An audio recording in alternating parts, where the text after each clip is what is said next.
Welcome to Collections of Cinema. Hey everybody, just a little side note. I messed up the video recording of Danielle, and so on YouTube there's only recording of me talking. Yeah, the audio is fine. Sorry. Hello everybody to a actually very fresh, brand new, and a little unorthodox episode of Collections of Cinema, because we'll do something different this week. Kind of. Not too different. Nothing crazy. No, not crazy. But so don't panic. We are, and this is a spoiler alert, we are going to talk a little bit about 28 Years Later. This the prequel to 28 Days and 28 Weeks Later, which we watched this week. And so we will spoil a little bit about 28 years. Not a lot, obviously, but just to be aware, that's the end part. So The first two parts are 28 Days and 28 Weeks Later. So those are the movies. Let's dive into them. Yeah. 28 Days Later, a 2002 movie from Danny Boyle, written by Alex Garland. Alex Garland is a cool character. He started as a writer. He worked with Danny Boyle on The Beach, on Sunshine, and 28 Days Later, and then he moved on to write and direct other movies. He directed Civil War, Man, Warfare, Annihilation, Ex Machina, one of his best movies, arguably. Love it. And he's a great auteur, so director, writer, and I feel like his movies are always especially in the last decade, I would say, very unconventional, where you expect something, but since it's Alex Garland, he turns it around, he flips it around on you, and it's very cool. So Alex Garland returned, thankfully, for 28 Years Later again, but later more. So Danny Boyle, great director from the UK, and he took on the zombie genre. Granted, we are not going to go into is this a zombie movie because technically they're infected? Yeah, but so are most zombie. Yeah, but the movies. typical zombie dies and then wakes up again. So that's. But you could argue that they probably die before sure they turn. No, they don't but die. I don't, because there's no cure, they can't. They don't die. Get back to them. They explain in the first movie it's an infection, it's a virus, Yeah. but they are zombies. So first movie, maybe we want to go quickly in the plot. Yeah, it's well known. Yeah, I mean, Cillian Murphy wakes up in hospital. Obviously, after a crash with Walking Dead bicycle. is very inspired by that movie. Yeah. I don't know when the comics actually might have come out before. Nah, I think the comics came out later. I'm pretty sure. Really? Mm-hmm. Sorry, folks. But keep going. Anyways, Cillian Murphy wakes up in a hospital. Yeah. Okay. Comics didn't come out until 2003. Really? Yeah. So they were inspired by 28 Days. 100%. Yeah. Okay. So, and he's alone. There's nobody there. He's clearly been like in a coma for a while. And do we know how long? Did we ever? No. No. Okay. But more than 28 days, obviously. Yeah, I mean, he talked about it at some point, like what the last thing he remembered, but I don't remember like the timeline.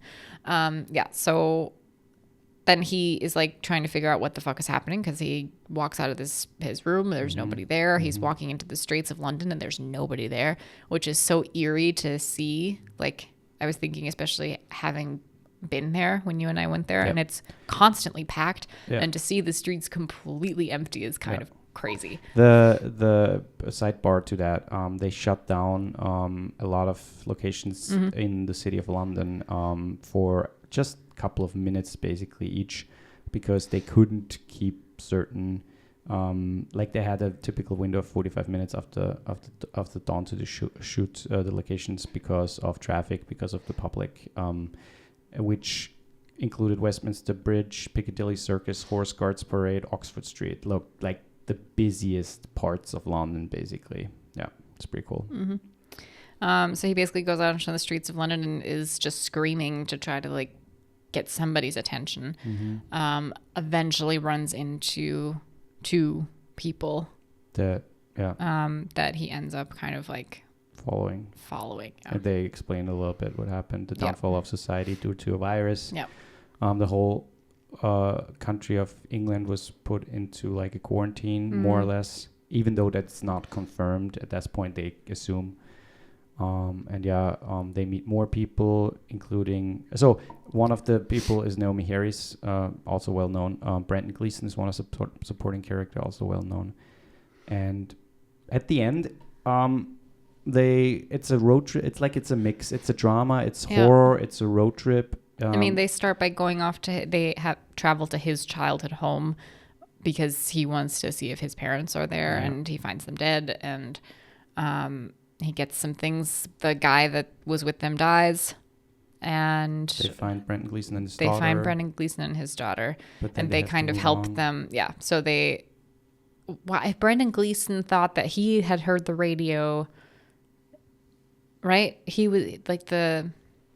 No, he got a signal from... He heard the broadcast, the radio broadcast, and so he wanted to go to a military station that there's like at this checkpoint on a highway or something. Yeah, there's where they're trying to like rebuild civilization essentially, right. And so that's why this little kind of road trip thing starts. Right, then they go there, and then it turns out that those men are already like on the brink of craziness, and the leading officer promised them ladies or women to restart civilization or to basically have sex with them. So yeah, it's also very Alex Garland, where, you know, in the midst of zombie or rage virus, as they call it, the worst part is actually men. Yeah.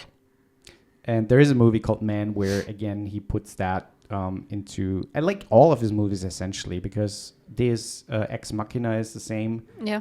Warfare.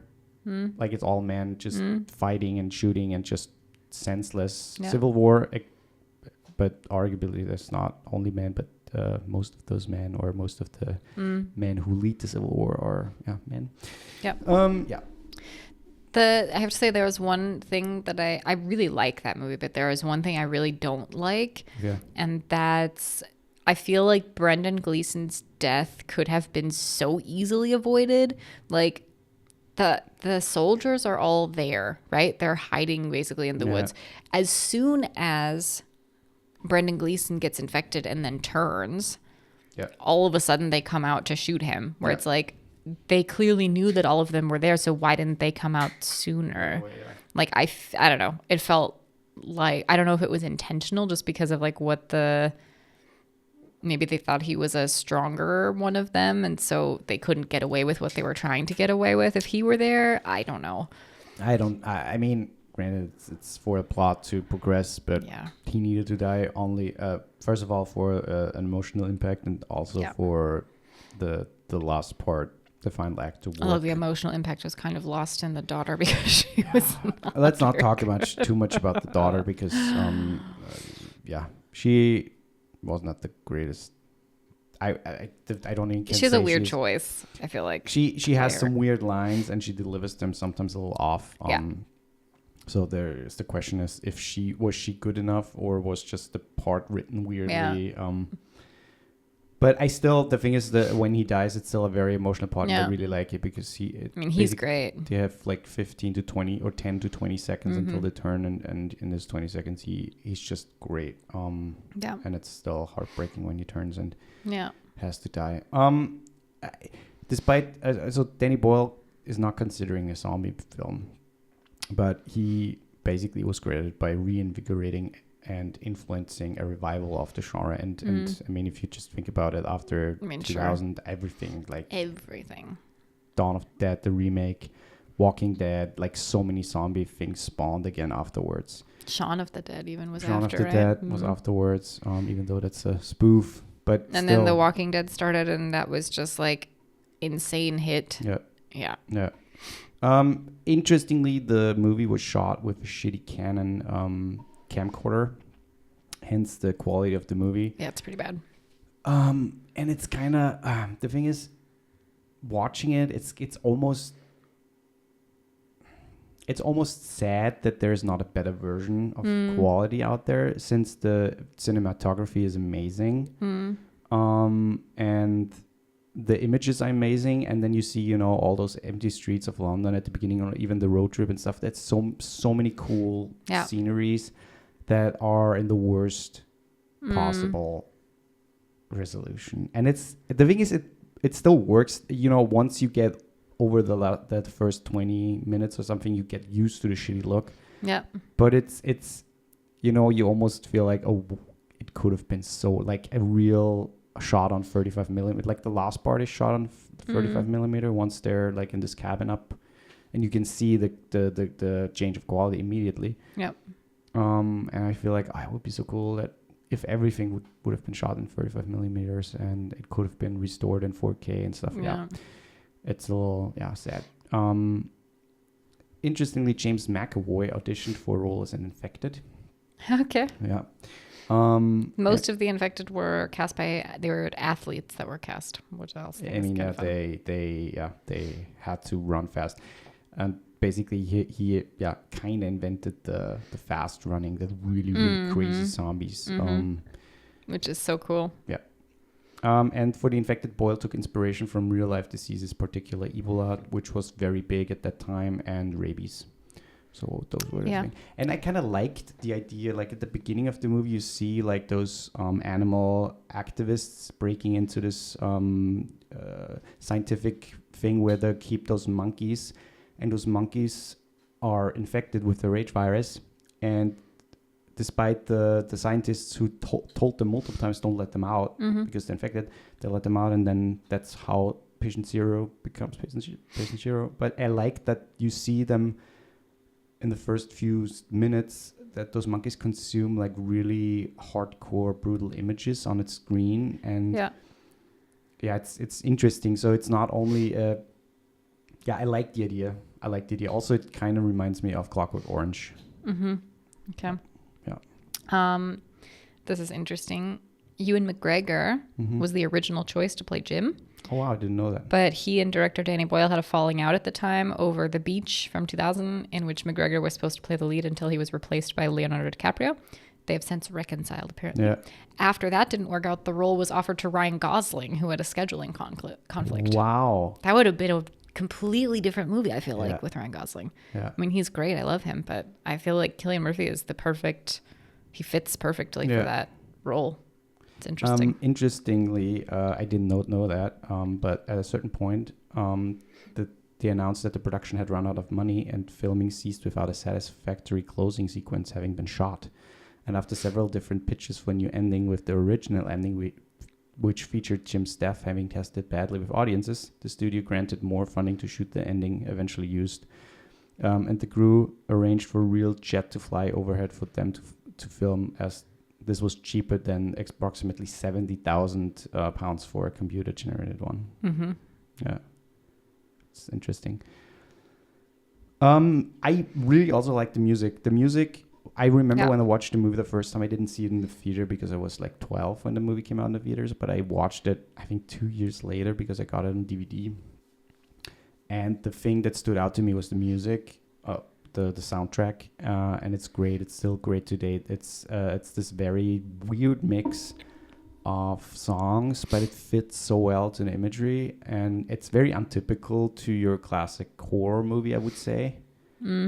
But since there's so much blend of genre in the movie, it kind of works. It really works. I really like the soundtrack of the movie. Do you have something else? Otherwise, I would. Nope. Let's move on to 28 Weeks. Okay, 28 weeks later.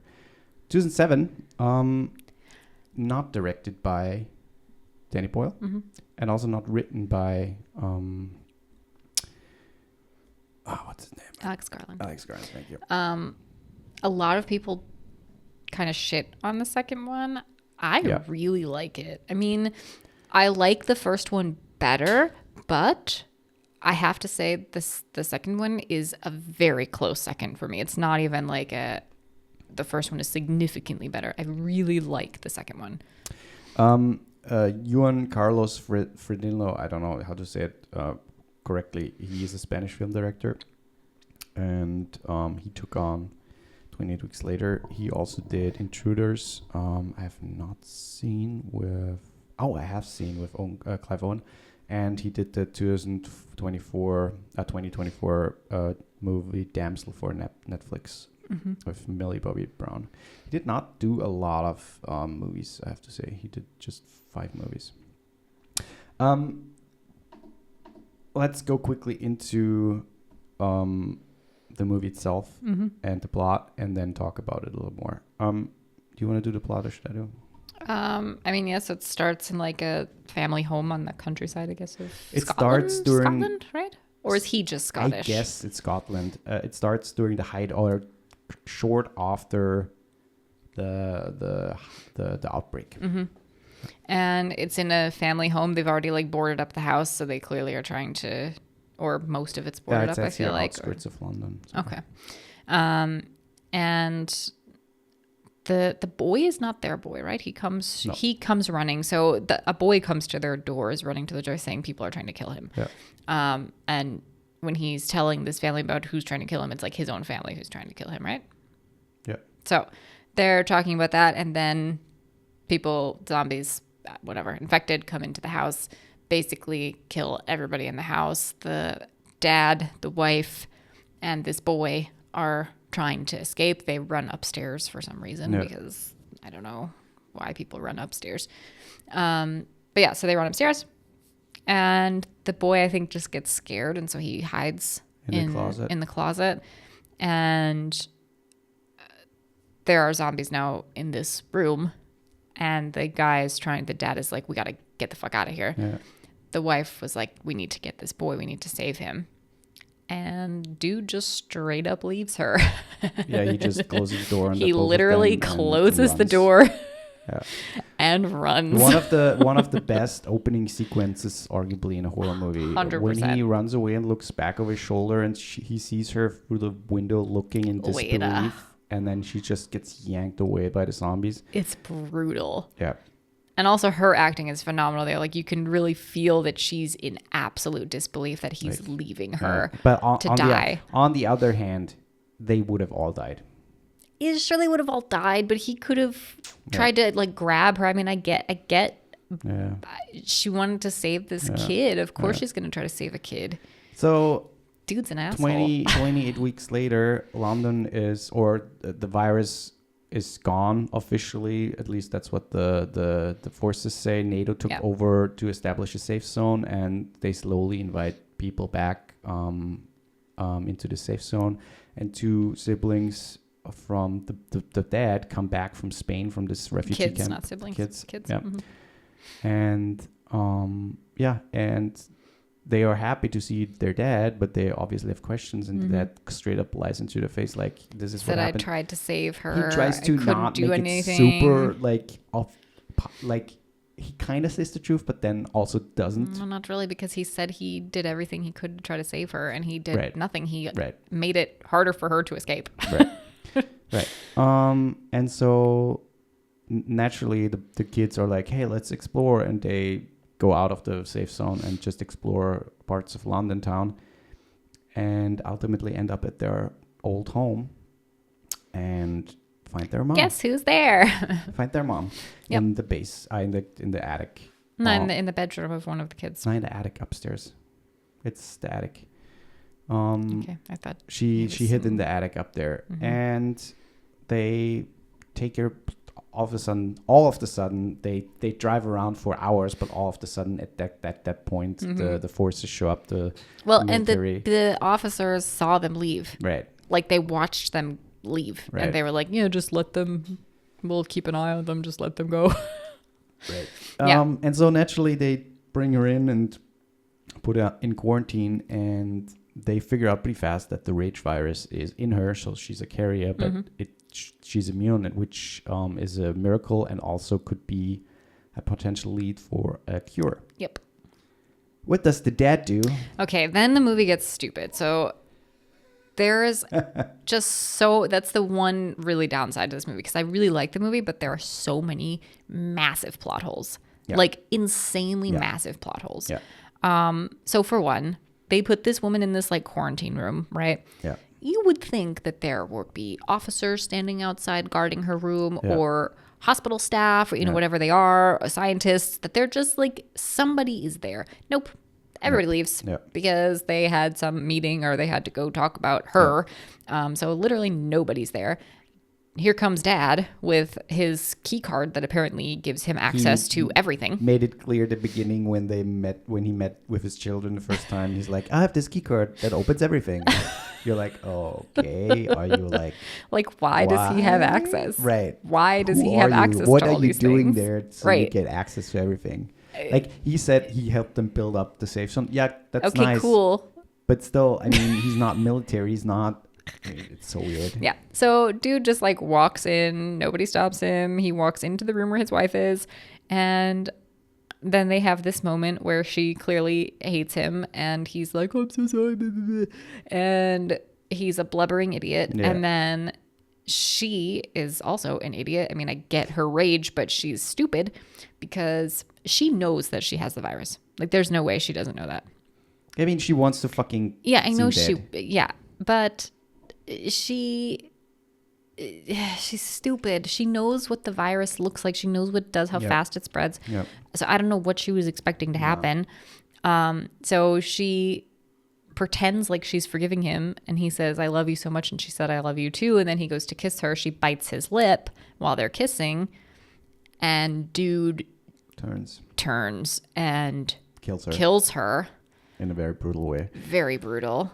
Which is like, okay, what the fuck did you expect to happen? Right. And then the domino effect happens, and a lot of people get killed, infected, and in this little time span, the military decides to bomb London, basically. Yep. So they have to go out. Let's quickly, because we didn't talk about Jeremy Renner, is one of the he's great in this movie. One of the American officers. Rose Byrne is a scientist. She's great. Catherine McCormick is in it. She's the mom. Imogen Poots is the daughter. Idris Elba is the NATO officer, or the leading American guy. The cast is stacked, and it's a great cast. Yeah. The choices in the it's not a third, that's the second act, basically. The choices in the second act are a little weird, but it needs to happen in order to basically make the virus spread again. Yeah. And kind of works. So at the end, you can already see that the virus has slightly evolved. At least you see it in the dad. Because he clearly recognizes his children. So he's turned, but when he sees his children, he clearly knows who they are. He has this... Or his son. I think he only ever sees his son. He has this... because I feel like that son reminds him the most of the mom. Could be. And so he just wants... Like, he's so full of rage, obviously, that he wants to kill him. So at the end, a lot of people die again, and the two kids end up getting flown out of London with the because helicopter. The son also gets bit by the dad. Right. And thinks he's going to turn, but then he doesn't. And so he carries it's the same thing that his mom had, whatever gene it is. And so, he is then maybe a key to a cure. And then the last... I want to know more about their story, quite honestly. Like, I want to see what happens with them after that. I honestly think they're dead. That's my... so 28 days later, again, a French voice requesting help is heard through the radio, and in Flint's abandoned helicopter, and then you see a group of infected people emerge from a Paris metro station near the foot of the Eiffel Tower, basically revealing that the virus is now in mainland of Europe. Yep. And that's when the movie ends. So the movie, to me, like, I watched it when it came out, and I loved it back then. Especially the beginning. The beginning is so fucking hard. Like, it hits so hard. And I really like the ending too. Like, from the first second of the movie until that moment when he like jumps onto the little boat. Yeah. I mean, it's just like nonstop. When the score of John crazy. Murphy hits, the iconic score, I'm getting goosebumps just talking about it. The score is phenomenal. But yeah, the middle part is a little wanky and just lazy writing, and the plot holes are too much. Like, I'm all for plot holes in movies because sometimes you don't have a choice, or sometimes it's just the easiest way without having to add too much time to the movie, or like too much exposition, or whatever. But I feel like these plot holes were just way too, like, really crazy. I don't know. Like, so preventable.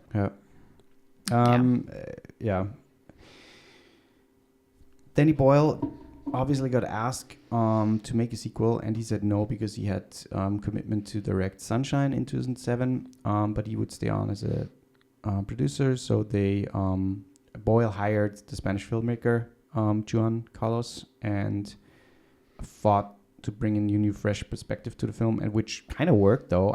The thing is, there are aspects of the movie that are really great and they shine through. And the thing is, it's not a bad movie. It's a great movie. I agree. But the beginning is so fucking good where it's hard to keep that going. And you have this opening sequence that is just a masterpiece, in my opinion. Like a suspense, a thrilling, just incredible, dramatic masterpiece. Mm-hmm. Honestly, it's hard to just keep that level going. I think almost every filmmaker would struggle to just, it's hard. It's fucking hard. Mm-hmm. So yeah, it's still a great movie. It keeps the whole universe moving and introduces new interesting points, and also now with COVID-19 and stuff like that, interesting aspects of what could happen if something like that happened on an island, especially putting in quarantine, blah blah, burning, clearing up zones, bodies, whatever. It's an interesting perspective onto that genre or into that world. I read here that Danny Boyle couldn't direct the sequel because of his commitment to Sunshine. That's what I read. Okay. That's what I just said. Okay, sorry. I thought you said he didn't want to. No, he couldn't because he was committed to Sunshine. Their original idea, or Danny Boyle's original idea with Alex Garland, was 29 Days Later, where it would continue the story from Cillian Murphy. Yep. I had something. The farm that Don and Alice hide out in the start of the movie is the same farm that appears in Children of Men. He's so shocked. I did not know that. That's cool. Yeah, that is cool. Sorry, I just swallowed weird. And the boy who arrives at the cottage at the beginning of the film claims to be from Sandford. Mm-hmm. Sandford is the name of a fake village used by the British police to train recruits and practice emergency preparedness drills. The street plan of which is based on that of Dundee, Scotland. Oh, that's funny. Sandford is also the fictitious locale for the action comedy Hot Fuzz. Yeah, that's true. Hot Fuzz, Mm. yeah. That's funny. So 28 Days Later came out in 2007. Did pretty well. They had a budget of 15 million and the box office was 65 million. So it was a massive success. The reviews were not like super good, but also weren't bad. And people liked it. People said it's a fast-paced, high-octane horror zombie movie, and sure, it lacked the originality a little bit of the first one, and also the humanity a little bit of the first one. Mm-hmm. But it's still a great movie, and naturally, as money drives the world. I don't think it lacked the humanity from the first one, because if you look at Jeremy Renner's character, he was under strict orders to kill everybody. At some point, they had to change from just killing the infected to killing everybody because they couldn't tell anymore. There was too many of them, so they were just like, fuck it, kill them all, which is crazy. And Jeremy Renner was the one to be like, fuck that. And he stopped and he went down and actually tried to help people. I agree, but... and the same with Rose Byrne helping with the kids. At the core of that movie, it's still the virus, the zombies. That's the main thing. Yeah. And in 28 Days Later, it's not. The zombies are the side thing. The zombies are, especially at the end, they're not the crazy thing anymore. That's fucking... So, and also the story is always centered around, like, at first you have him alone, then you have him with the 2 people, then you have him with 3 more people. Mm-hmm. And there are always those very slow-paced scenes in the middle of those craziness. And this movie doesn't really have that. That's true. Like, once the virus breaks out again, it's just full-octane craziness until the end, which is fine, but... Jeremy Renner's character is named Doyle, And they did that because as a tribute to Danny Boyle, Doyle. That's fine. Where I was talking about 28 years later. So naturally, 28 weeks later, well, and so we're like, hey, let's do another one. Naturally, the next one would be 28 months later, I guess. And since 2007, basically, the movie was stuck in development hell. And there was really supposed to be a 28 months later. Yeah, originally, I mean, obviously, that was the original idea. And there was apparently a script already, or half a script, and back and forth, and just didn't really work. And Imogen Poots also said she would be cool to reprise his whole role, and Cillian Murphy as well. And at some point in 2023, things got seriously done, and all of a sudden the script was there, and it was titled 28 Years Later, and it came out yesterday, and we saw it. Yeah. So at this point, major spoiler alert. If you have not seen 28 Years Later, if you want to see it, just stop now. Yes. And thank you for listening. We won't go crazy into too much detail, but there will be spoilers. Right. So thank you for listening, subscribing, and liking. Thank you. Okay, 28 years later. So Danny Boyle comes back as a director. Alex Garland as a writer. And the movie has a budget of 60 million, which is a significantly bump up from the last two movies. And Danny Boyle chooses to shoot it again with the same cinematographer, which I want to point out at this point. It's Anthony Dodd Mantle on fucking iPhones. Yeah. That dude is like, hey, let's shoot this fucking movie on iPhones, which is crazy, but it fits so well into the first one. Well, especially because I also read that the first one was one of the first like mainstream Hollywood movies that used digital. Yeah. For a film. But shitty digital. It was shitty digital, but still one of the first to go fully digital. Yeah. Which is Collateral cool. was another one, 2003. But they used better digital cameras, and this one's just basically a consumer camcorder. Yeah, but my question is like, why use the iPhone? Like, it's been done. It's not like it's a new thing. Yeah. People are doing it. I have an answer for that. I just watched an interview 3 days ago with Danny Boyle, and he already stated that in the first one, but the choice for an iPhone was simple because the phone is so small. Obviously, the big build it out, so they have a rig around it, a battery, and an SSD and bigger lenses on it, so an adapter to put bigger lenses on it. But their choice was, because it was so small, they could fit it in places where you can't fit a big camera or like 2-3 more operators. Okay. And also, it's typically the actors follow the camera. And with that choice, that's how he phrased it, he could follow the actors in the action, which, I mean, you can see in the movie, especially in the close quarter scenes in the house, in the train. It's hard to shoot those things with a real set around you. So usually you build just half the set, what you see, and then you have space behind you. But they actually filmed that stuff. Okay. And I kind of like it. And also in creative work like that, if you limit yourself with things like that, with, hey, we say we have this technology and we limit ourselves with that, we find new ways to shoot things, to do things, and with this it's not 270 degrees, but it's like maybe it's 150 or 160 degrees camera rig where they had like iPhones stacked on.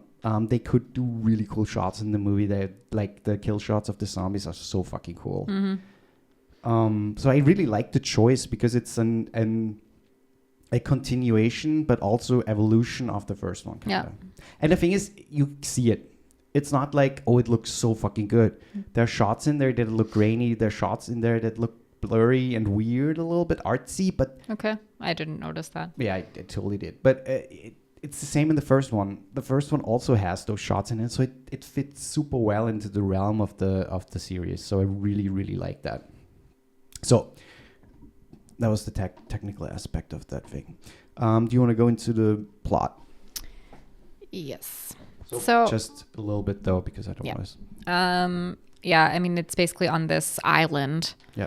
off of the coast of Scotland, I believe. Yeah. And they've rebuilt their society. So there are no infected there. They have a way to get to the mainland, but only like with the tides. There's like I don't know what it's walkway. called. There's a word for it. But they're able to walk to the mainland at low tide. And then they have a short amount of time that they can stay on the mainland and then get back in time. And yeah, they've rebuilt their society, and it basically follows a father and his 12-year-old son. Yeah, and the mom. And the mom. The mom is clearly sick. She has like these kind of signs of Alzheimer's, dementia type things, but also like kind of like this anger, and she's got, Weird. yeah. She's just got all these symptoms where she forgets things a lot, and they don't know what's wrong with her. And the father is very kind of dismissive of her, I would say. We don't know how long it's been going on. Yeah, I mean, you but could clearly see he's frustrated. He's frustrated, with yeah. the situation because he can't do anything, Yeah. and there's no physical aspect Yeah. in their relationship anymore. Yeah. Yeah. But the plot of the movie is essentially that he is taking his 12-year-old son to the mainland for the first time, There's so this he can like get its initiation initiation, thing. yeah, to like get his first kill, essentially. And yeah, most people say that they shouldn't start until 15 or 16, but he's like, nah, he's ready, and so they go over to the mainland, and that's kind of where it starts. Yeah. Without going too much into the plot again, he basically finds out that there's a doctor on the mainland, and he tries to take his mom to the doctor to find out a cure, to help her with a cure. That's essentially the plot. So there are two parts of the movie. I mean, I don't want to talk about the first, like the first scene with the boy and the family, like that has nothing to do with the essential plot of the movie. Yeah. But so Jimmy's story has two parts. It's essentially a coming of age story. It's very typical coming of age. Like, okay, he's this young boy and he grew up in this protected thing, and everybody knows each other because it's a small community, and they help each other because they are survivors in an apocalyptic world. And they can't get out, so they're surrounded still by NATO ships, and it's a quarantine zone. And one of the NATO guys that we meet later in the movie tells them, like, once you set foot on the island, you can't leave anymore.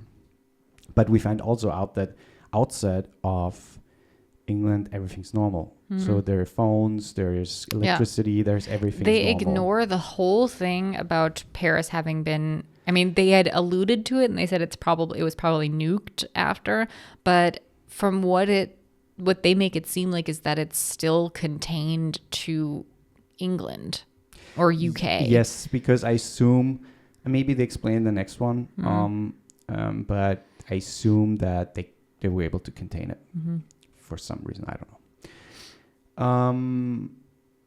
But yeah, the first like half of the movie is very high, like octane, high driven horror, and like typical horror movie, I would say, typical survival horror movie with an apocalyptic flair in it. But it fits very well into the first two movies in terms of feel and how it looks and what's happening. But once the boy sets out on the quest with his mom to find the doctor, the movie switches gears and it turns more into a drama, which will throw off people, and which I can see already online. People either say, "Oh, I totally liked it," or people say, "You know what, the first half I liked, but then it just took the wrong turn for me," which is fair. I mean, if you expect the same thing again, essentially, you won't get it. It's again something that is turned around on its head, I would say, almost, and that's Alex Garland's thing nowadays. He likes to fuck with that shit, and I really appreciate that because you never really know what you get. And I was very surprised to get something that I was not expecting at all. See, and we had this discussion in the car last night after the movie. I really liked the movie. Really liked it. I loved the turn that it took. I loved the whole drama side of it. I loved the storyline with the boy and his mother and that journey. Loved it. Rafe Fiennes, loved it. So great. His character Brilliant. is so good. For me, the zombies fell flat. Also, it's Ralph, right? No, it's Rafe. It's pronounced Rafe. Every famous person I have heard say it, like when Conan O'Brien talks about him, he says Rafe. Oh yeah, Rafe Fiennes. Yeah, that's true. Interesting. So, for me, the zombies fell flat. They were not scary to me at all. I felt like they didn't put enough, like they were either too zoomed in on them, like almost like nose down kind of, where you didn't really ever see their full face, like close up, or they were zoomed far, like way out, so you saw them in the distance kind of running. And I feel like they didn't work for me. It didn't work. And the movie had a lot of, any type of scare was a cheap jump scare. Yeah, a lot. Yeah, I like just cheap, loud. But yeah, but for me that's cheap. Some were if it's a surprising, loud, honestly.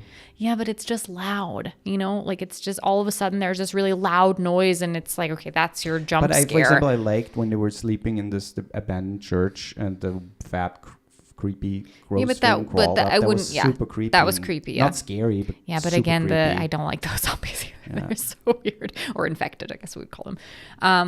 And the other thing that was hard for me was the music. That's what you said. Yeah. The music, for me personally, did not fit at all. Not in the drama moments, totally fine. In the moments where there's like no like real action happening, totally fine. But in the moments where you're supposed to feel suspense, the music was like upbeat, and like sometimes it would be like there's this really intense chase scene when he and his dad are trying to get back to the island the first time. And it's a really intense chase scene, and it could have been so creepy and scary, but the music was like plinky plunky, like it's a different. It was weird. Different composers or a composer for the movie. Yeah. So it was hard for me. I really liked the movie, but I wish specifically that the music had been different in those moments. In contrast, I really loved all the choices they did. The movie is interestingly more funny than the previous ones. It's pretty campy. There are campy things about it. And also, I mean, I like that they kind of dipped their feet into the apocalyptic genre a little bit, like Mad Max style almost. That's a reference to the ending of the movie. But then I have to say, I like that it's so different. I like that it takes bold choices and also goes the opposite way of something that you would expect differently. Sometimes it may not work. For me, it totally worked. I really liked it. Once I got used to, okay, this is the choice of music, this is the choice of style they follow, I was totally locked in. But also, I feel like this movie is not done. Obviously, it was filmed back to back with the sequel, which is 28 years later, The Bone Temple, which comes out next year. And so I'm assuming that's going to be more about Ray Fiennes. Maybe. I mean, we also know that Jim is Temple. coming back. So I don't know. But what I assume is that first of all, there's one character we didn't even talk about in the movie that gets referenced twice, in the beginning and at the end. So I assume that we will find out more about him. I guess so. And his community. And then also we probably find out more about what Jim did the last 28 years. And obviously then the boy, because he's still a big part, and also the dad, Jamie. Yeah. So fuck the movie, the dad. the movie. The thing is, I liked the dad because he had good intentions with him, but he made just some really shitty choices, just very selfish, shitty choices. Yeah. So the movie to me felt incomplete, in terms of like it felt like, okay, this is the new world, this is what we deal with. And this is his arc, and now it's beginning. This is how it felt to me. Yeah. But nonetheless, I honestly, like, again, last night driving home and then now again today thinking about the movie, I like it better than 28 Weeks. Because to me, the core of the movie felt more similar to the first one. That's true. And also, again, it's not about the zombies. Yeah, but that's not an issue for me that it's not about the zombies. I just feel like if you're going to have zombies, then they need to be well done. Yeah, I don't know. It's It's a creative just for choice. me, I don't know why it's- they did that. Maybe it was a limitation with the camera. Maybe it was just a choice. I mean, even but like then the also- alphas, they have this zombie called an alpha. I mean, I get that they're evolving. We also talked about that last night, where it's like there's an evolution in the virus, and so they have more conscious thought clearly as it evolves, which is cool. But I still feel like they could have portrayed them scarier because it seemed, you know what it felt like? It felt like Hills Have Eyes, kind of like the way that those what are they, not deformed, mutated people, it yeah. felt definitely more like a mutation, and it felt more Hills Have Eyesy in just the sense of how the zombies were. Yeah. The thing is, I already said that last night. I feel the choice of the movie is obviously those people are not afraid of the zombies anymore, especially the older people who live with them now for a couple of years and who are used to them. So it's like, okay, when we head out there, it's basically a wild animal, a crazy animal. We have to be aware of them, but we can kill them easily if we do the right thing. But they are afraid of them. I mean, yes and no. Yes and no. I mean, not like in the first two. But if they run into an alpha, they're fucking terrified. Yeah, I mean, yes and no. Like, look at Rafine's character. He's like, different because he lives among them, so that's a little different. The people who are on the island and who have their own little community now. I wouldn't say they're afraid. They to respect them and to say if you see an alpha, you want to turn around or you want to go around them. But like his dad never made it seem like he's afraid. He clearly, like, when they head out the first time, he clearly had everything under control. I was never like, say, okay, he doesn't have anything under control. No. He clearly had everything under control from start to finish. So he knew what he was doing, and heading out there with just a bow and arrow is fucking ballsy if you think about zombies. But that's exactly what I got from the movie. They're like, now for 28 years, they're used to live with those people and they adapted. So for them, that's a normalcy that kind of resembled the scariness of the zombies to me. But to me, the alphas were scary. Like, the way they ripped out the fucking head with the spine was fucking scary and gory as shit. The thing is, the movie 28 years later will 100% part people a little bit. Like, I see a lot of people say, oh, it's so fucking great, I love it. Like, I really liked it.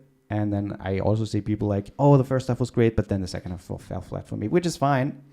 But then I feel like we also should wait to give it a whole... like, the story is clearly not done, and the movie was shot back to back with the second one, so there's clearly, like, they fit together. They need to be viewed as one at some point, and at that point, I feel like we can assess more about the whole thing, because bringing Jim back could also bring more of the first movie back. So I agree, and honestly, I just want more refines. I really loved his character. His character was so fucking good. I want to know more about, like, because they went a little bit into like why he does what he does, but at the same time, they don't. Like, they leave it fairly open. It's so interesting because they make it seem like he's crazy, which comes into place pretty fast that he's not. But he brings, weirdly, the humanity back into the zombies. Yeah.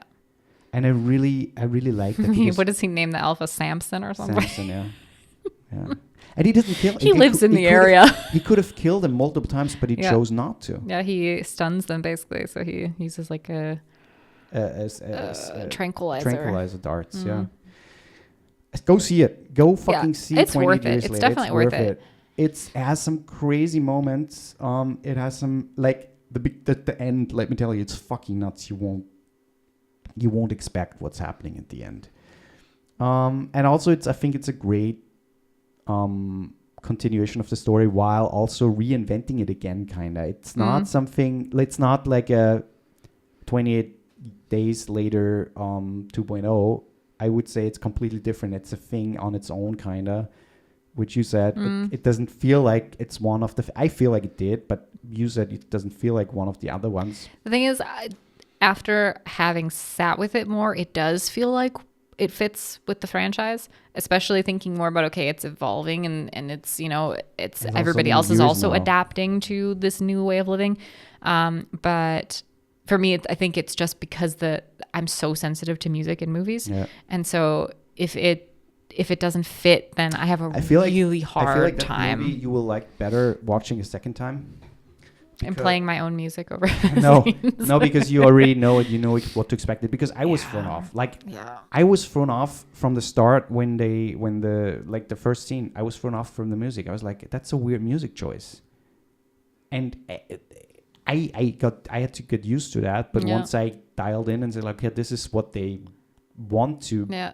I mean, the campiness also kind of threw me a little. I like campiness in movies, but I have to go into it knowing that it's a campy movie. Like if it's a B horror or something, you know, where it's supposed to be silly and stupid.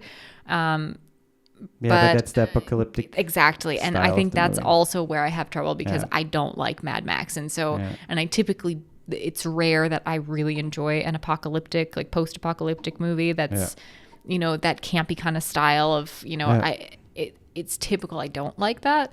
So I think that also threw me a little bit because you're not expecting campiness in this movie, I guess. Yeah. And there wasn't a lot of it. It wasn't like it was too much. But there were moments where you're like, oh, yeah, for me it was more cringy.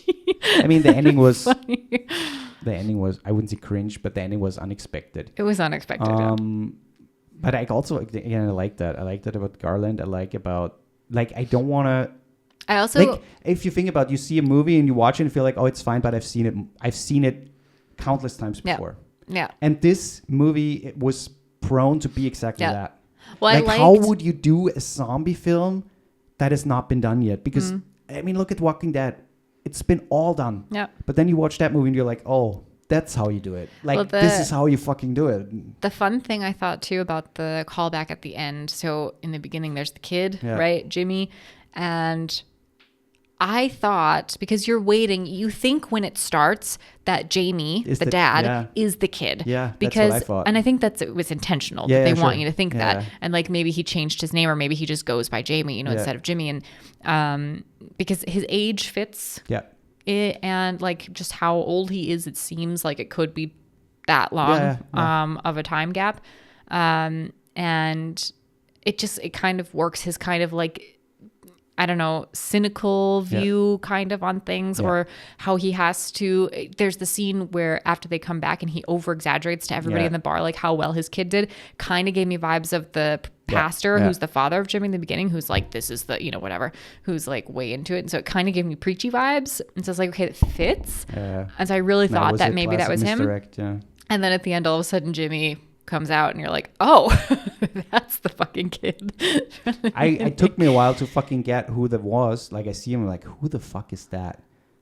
And then you at some points, oh, it's Jimmy. And I'm like, oh shit, it's that guy. I mean, I remembered his name. That's why I also knew. The cross. But I knew before the cross. At this point, I forgot about the whole fucking thing again. See, I knew about the cross, or I hadn't seen the cross yet on him, and I just remembered his name was Jimmy. And the whole time, I'm like, the whole movie, I'm like, where the fuck is Jimmy? Yeah. Yeah.